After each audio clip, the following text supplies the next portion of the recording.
The Adventures of Sam Spade, Detective. Brought to you by Wild Root Cream Oil Hair Tonic, the non-alcoholic hair tonic that contains lanolin. Wild Root Cream Oil. Again and again, the choice of men and women and children, too.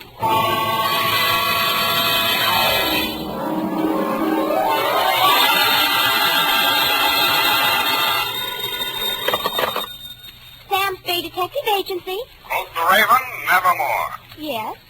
This is me. Is this Mr. Spade? Yes, but is this Miss Perrine? Oh, yes, but Why are you eating a peanut butter sandwich at this time of night? why the allusion to Poe's Raven? Was your assignment among the literati? It certainly was. There was Rowena from Ivanhoe, a lost Lenore, a no-place Ralph, and a Horace from the Karloff of the same name. Oh, how distinguished. Have you got a cold, F? No. Well, then there was a carnivorous plant, a hideous meat-eating specimen of the botanical world, trying to take 2 fingers off me. Oh. Well, I've got 3 fingers all poured out for you here. Ah, pretty hep. I can see you intend to be terribly amusing tonight. But even so, I intend to come right down and dictate my report on the stocked watch caper while time stood still.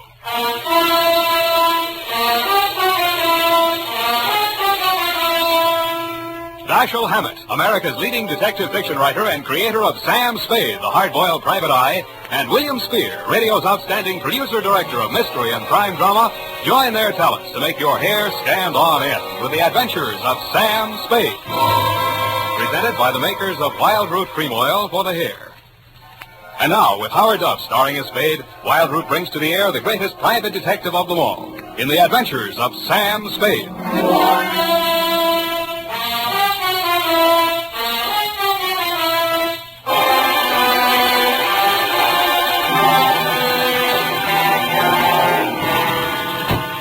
Hello, Sam. That's a mighty sharp routine you give a Perrine on the phone. Where's Effie? Who are you? Sam, don't you remember me? Buffy. Certainly not. I never saw... Buffy, wait a minute. Do I sense a certain family resemblance? No, you can't be Effie's little sister, Buffy. Yes. Big girl now. But thanks anyway for the tinker toys you sent me last Christmas. I'd kill myself. I intend to start having children of my own just as soon as it's practical. Where's that, Buff? She had to go to L.A. to visit a sick friend. A likely story. No, really. Chapter and verse, please. St. Joseph's Hospital in Burbank. They went to school together, and her name is Lurene Tuttle. She's an actress. Yes, I know. A very fine actress. Is it serious? I hope not for Effie's sake. They're very close. Yeah. Well, what now? You take shorthand, Buff? Sort of. Spoken like a true Perrine. Come on in.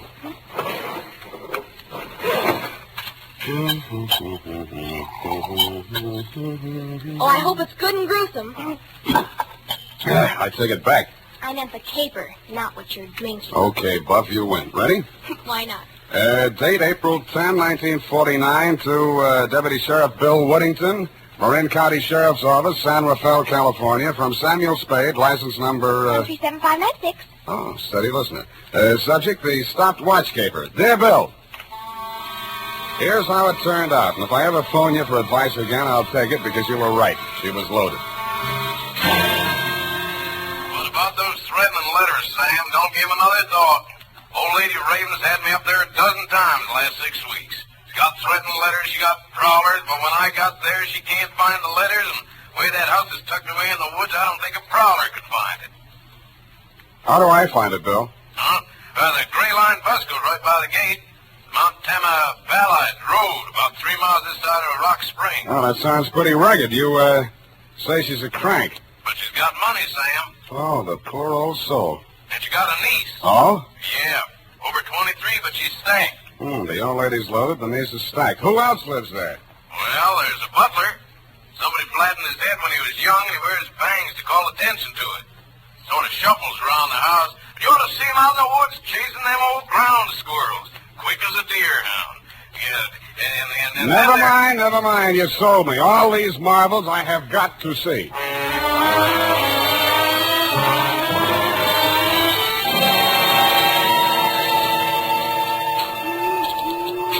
It was only 3 in the p.m. when I skulked in through the gates of Ravenswood, but it was so dark the hooty owls hadn't gone to bed yet. The fog snaked in and out through the dripping trees, long, chill ribbons of ghastly fog borne on a sobbing wind. I mushed on into the deepening gloom of the forest primeval. After 10 minutes of that, I began to wonder if there was any house there. When I saw it, I still wondered. It looked more like a fungus growth.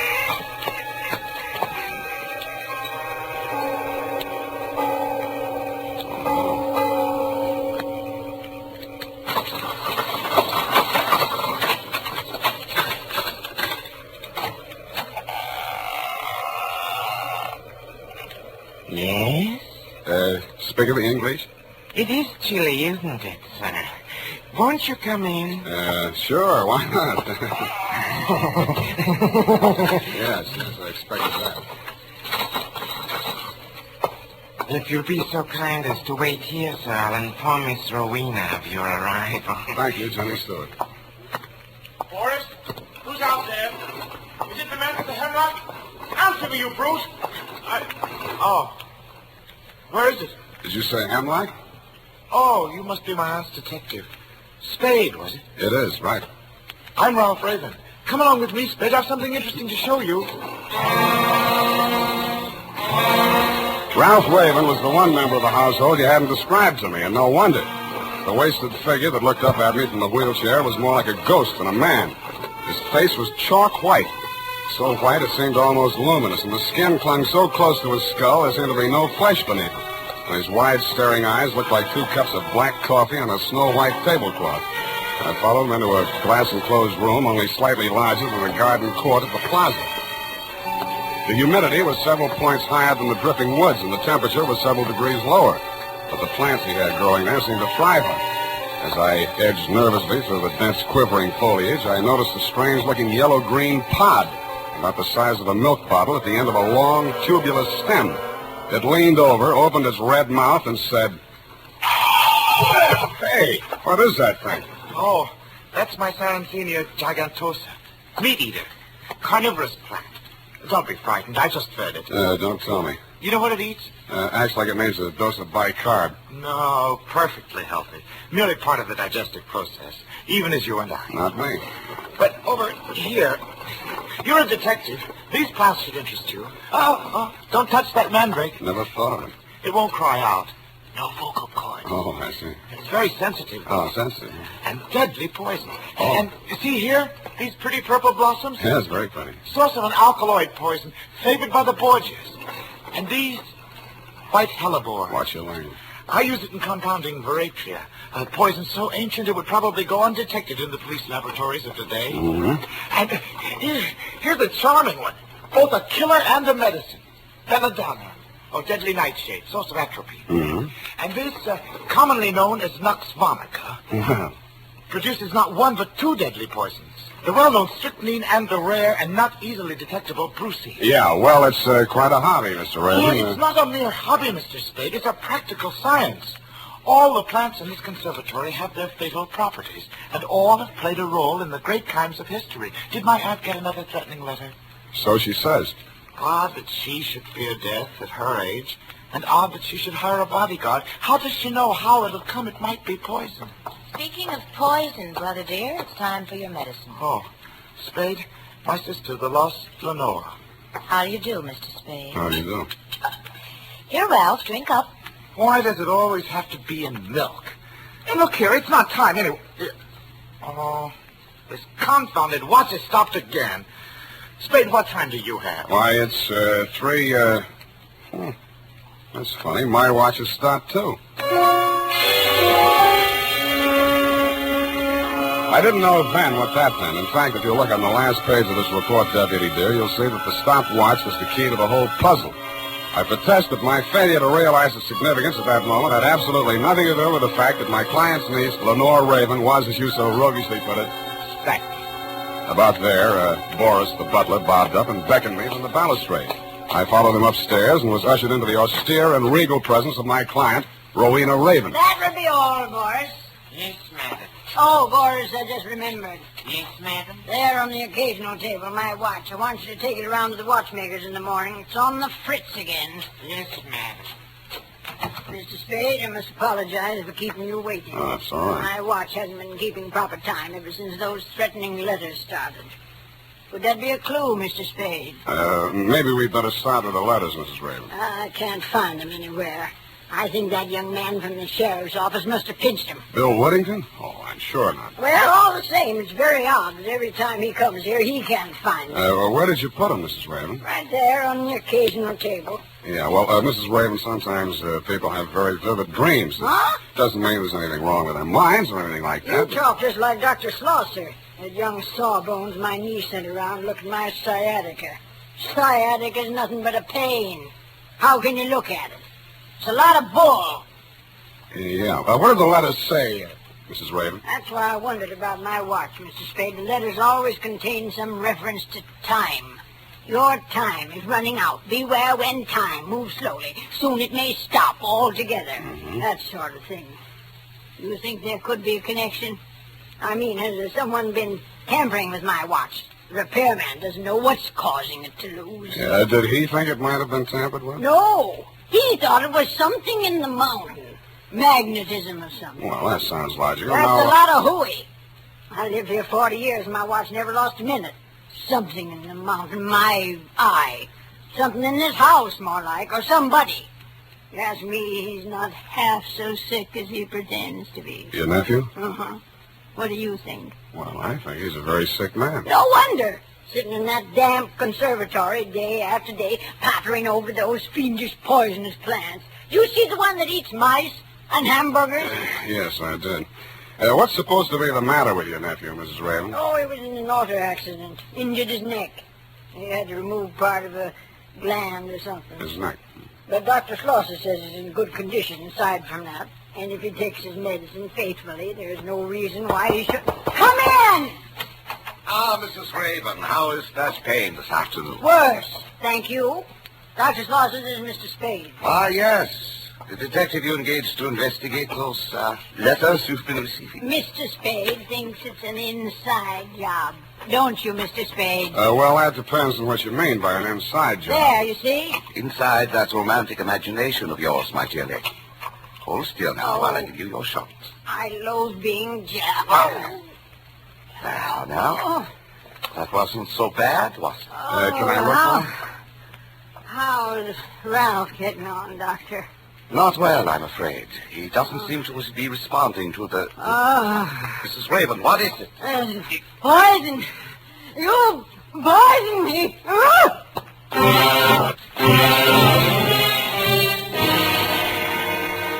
The cry she uttered was only half as terrible as the expression on her pain-contorted face. She pitched forward on her chair with both fists clenched and shaking as if in anger at the doctor standing before her. He put down the empty hypodermic on the occasional table. Yeah. Help me carry her to the couch. Yeah, sure. Take away that pillow. She must lie perfectly flat. There.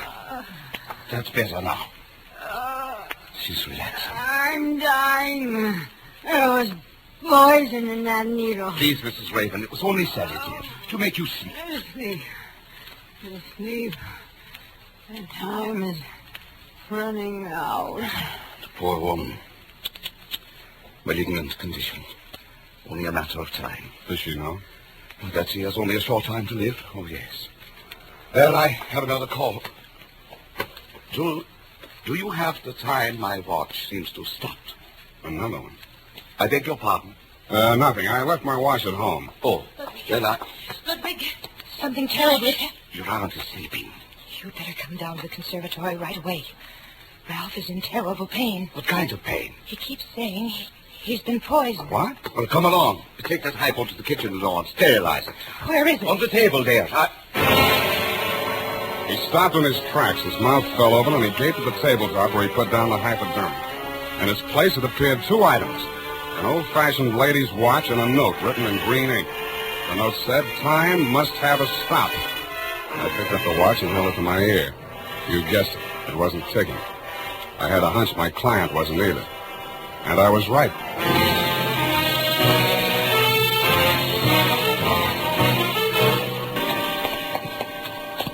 Ralph, where are you? Where did you leave him? Hey, wait. Over here. Oh, Spade. Keep them away from me. Ralph, I came as soon as I could. Tell me your symptoms. No. I phoned for another doctor. He's on his way now. Spade, why not? Take me to her. I must tell her. Tell her what? I'm afraid we have some bad news for you, Ralph. Your aunt is dead. Oh, so you poisoned her, too. Ralph, you're sick.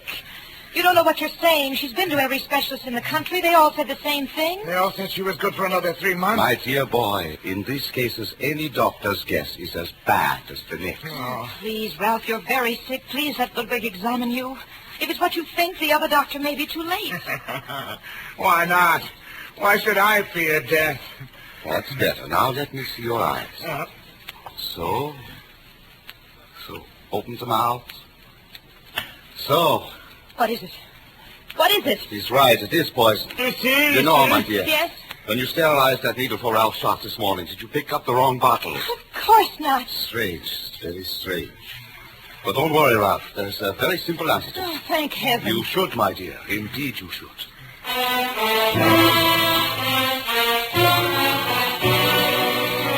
And that was that, Deputy dear. 2 doctors and the county coroner took one look at my late client's medical history and decided on death due to natural causes. I didn't think so, and neither did you.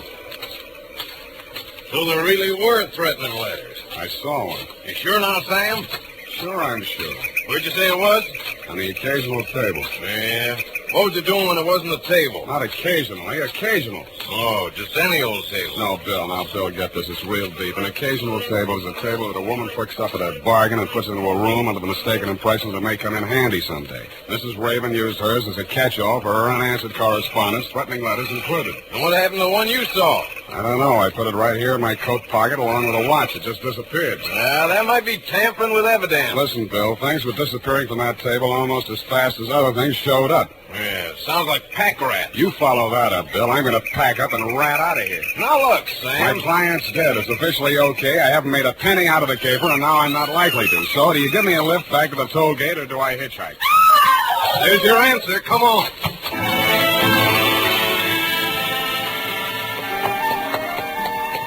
When we reached the second bedroom, whence the scream had come, we found the lost Lenore looking well found in something comfortable.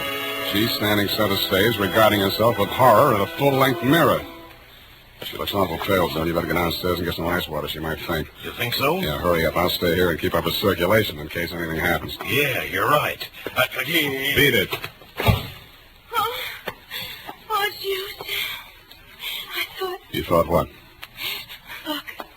Look, I found these on my pillow. One watch, one threatening letter. Whose watch?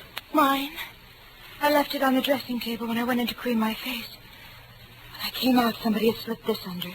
On the dressing table? No, under my pillow. You said on your pillow. I meant under. I mean on. I don't know what I mean. What are you trying to do to me? Just trying to get things straight. But the note. Look at it. It's exactly the same as the one he left in my aunt's room. Why do you say he? Oh, I don't know. Yes, I do. It's because I don't trust Ludwig. Dr. Schlosser. That figures he doesn't trust you either. Well, he pretended to think I might have picked up the wrong bottle. Oh, he was acting. Couldn't you see? You're not doing a bad job yourself. I'm not acting, not anymore. Listen to me.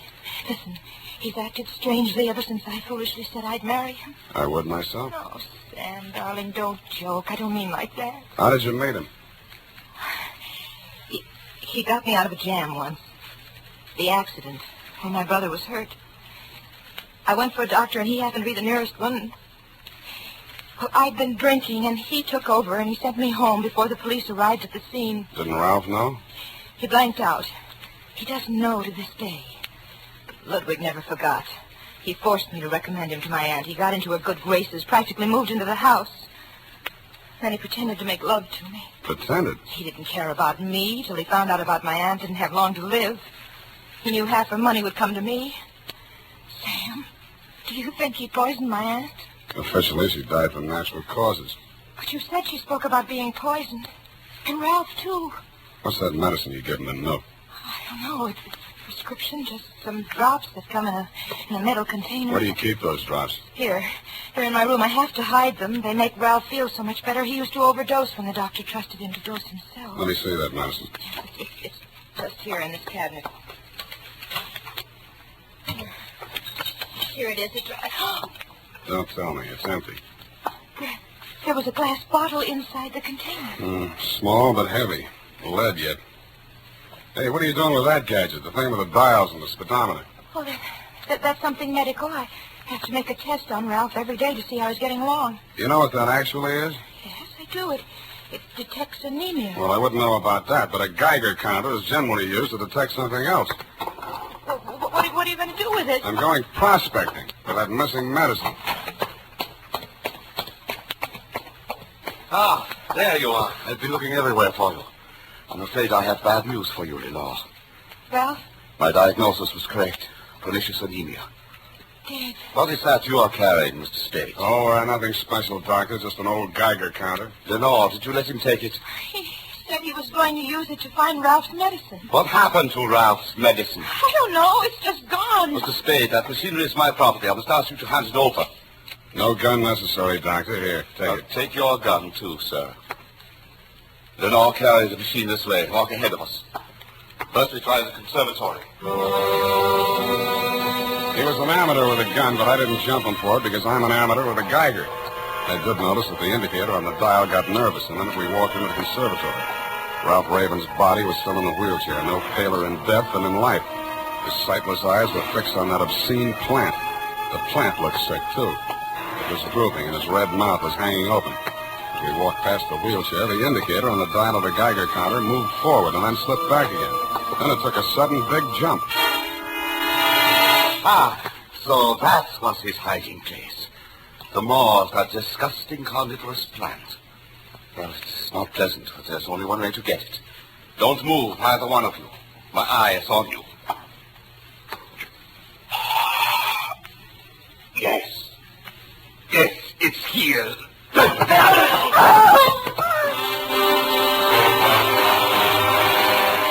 first, I thought the plant had bitten him. But then he pulled his hand out, and I saw what had happened. There was a hypodermic outfit stuck in the heel of his hand. It surprised him no end, but he still managed to hold on to that gun. He swung it away from me and was holding it on Lenore. You knew. No, I didn't. You must have. Ralph knew. He must have told you. No, I swear he didn't. What do you think I did this for? To die and leave you behind? To enjoy the money I got for you? No, you will come with me. Oh, no, you don't know what you're doing. There's someone right... Shut up. What are you looking at? What's behind me? Don't bother rushing, Sam. I've got it. Hold it, Bill. Yeah. How's that for shooting, Sam? Yeah. You find a bullet hole in him, Bill, and I'll call it good.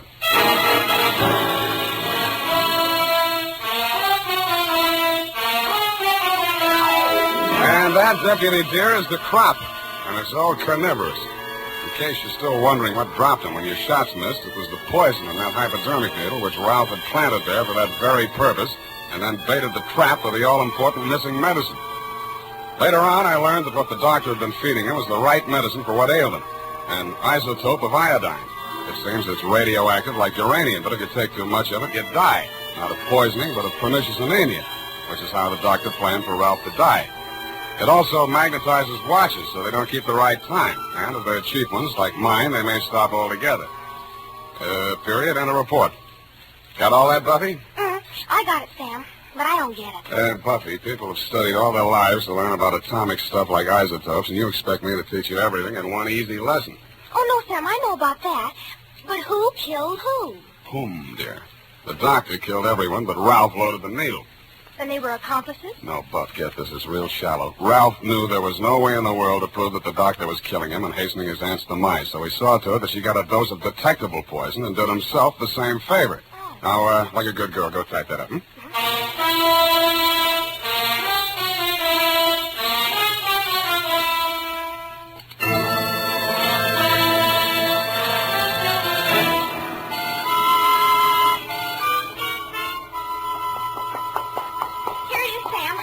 I certainly hope that butler was brought to justice. What for, his dialect? No, for helping to deliver the threatening letters and then stealing off the occasional table. A brilliant deduction. How did you deduce? Sam, that's for kids. If Ralph was too ill to walk, then somebody had to push him upstairs in the wheelchair. Now, wouldn't it have been easier just to carry him? That's how he did it? Or just go up himself? That's how. Possibly, and then again, we may never know. But do we care? Yes. I hate loose ends, Sam. Then keep it up. Good night, Sam. Spoken like a true Marine, so I'll say to you, good night, sweetheart.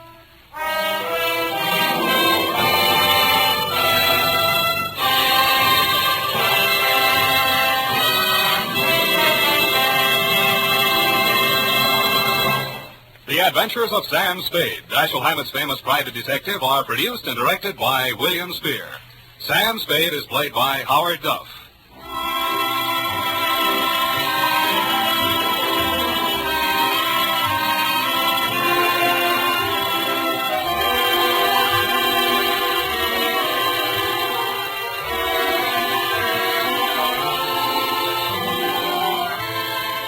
The Adventures of Sam Spade are written for radio by Bob Tallman and Gil Dowd. Musical direction by Lud Gluskin, with score composed by Renee and Pierre Garrigan. Join us again next Sunday when author Dashiell Hammett and producer William Spear join forces for another adventure with Sam Spade. Brought to you by Wild Root Cream Oil. Again and again, the choice of men and women and children, too.